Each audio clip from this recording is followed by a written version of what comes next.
Willie D Live. What's up, family? If Charlie Kirk was public enemy number one because of some international conspiracy, Candace Owens might be number two. Yeah, fam. Candace has been on a tear since Charlie Kirk was murdered last week. Yeah. Candace says that Charlie was murdered because Charlie had some views that people didn't agree with. Some very powerful people did not agree with. She spoke on his position with Israel, said he had changed some of his views regarding Israel. But she also shared a clip from Charlie on his podcast where he disparaged Jeffrey Epstein. Yeah, talked about Jeffrey liking underage kids and stuff like that, and also said that Jeffrey wasn't that smart. He wasn't this great guy, this really smart, rich guy that everybody thought he was. He was rich, but he wasn't that smart. Remind you anybody? Yeah, anyway, fam. Anyway. She also talked about taking money. See, when you take that money, you no longer own your own opinion. Once you take that money, you got to do what them folks say. And she talked about Charlie Kirk taking money. Not the big bag, but, they was hitting him up, with some bread, they was, kicking him down some paper. So he was making a lot of money off of his views. It was once Charlie Kirk started talking about things that, I guess they didn't really want him talking about, is when Candace says he got himself in trouble. Y'all give me a thumbs up if you believe that there's a shred of truth in what Candace is saying. Thumbs down and say, nah, man, she's just talking. She don't know what she's talking about. I give you a few moments to think about it. Okay, time's up.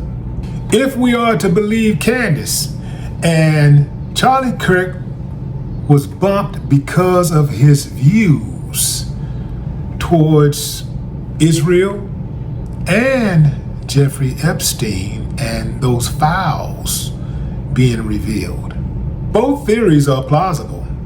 I can see why somebody might want to, silence him because he wants to see those Epstein files. Somebody went to great lengths to conceal the names on that Epstein list.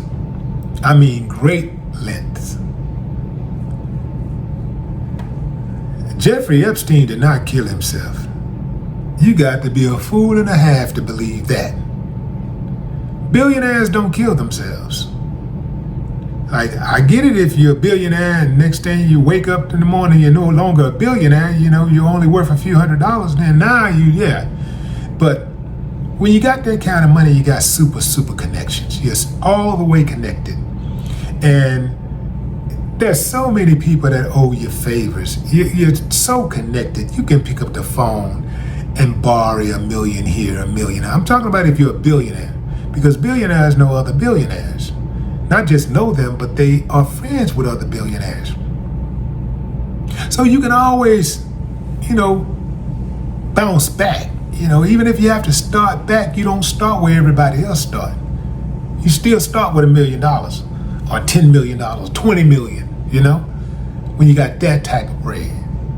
So, yeah, and it's hard to not find an arrogant billionaire.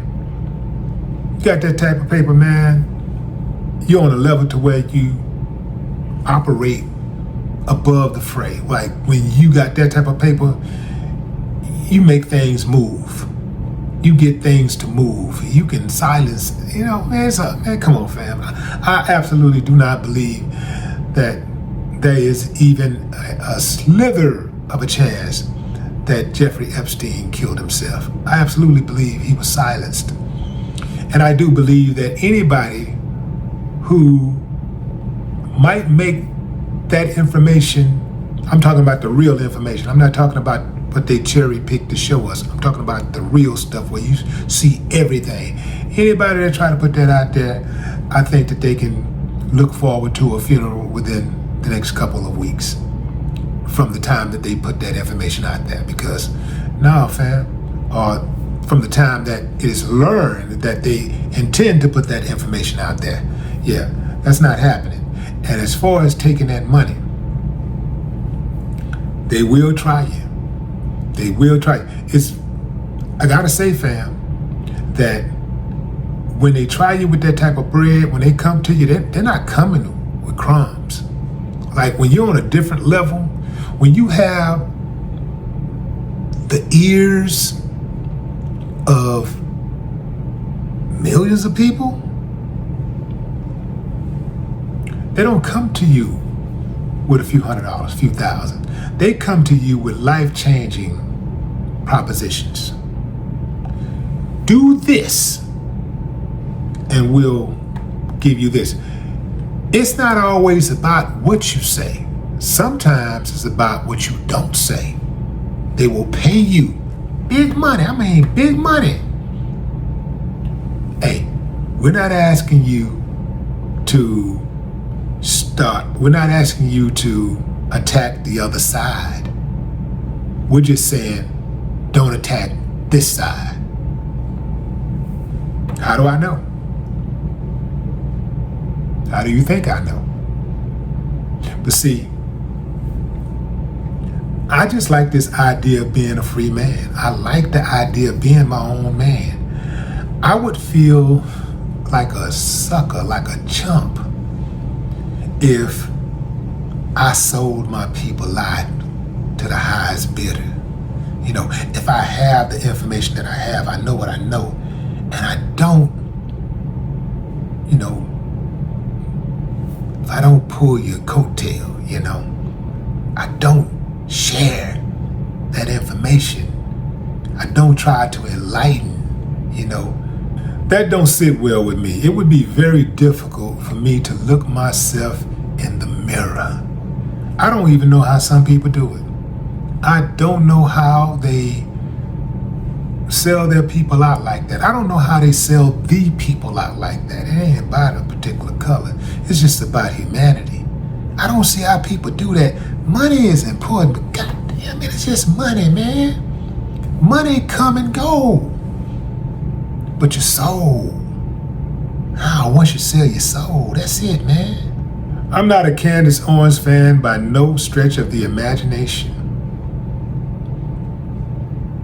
But she might be on to something here. No more talk.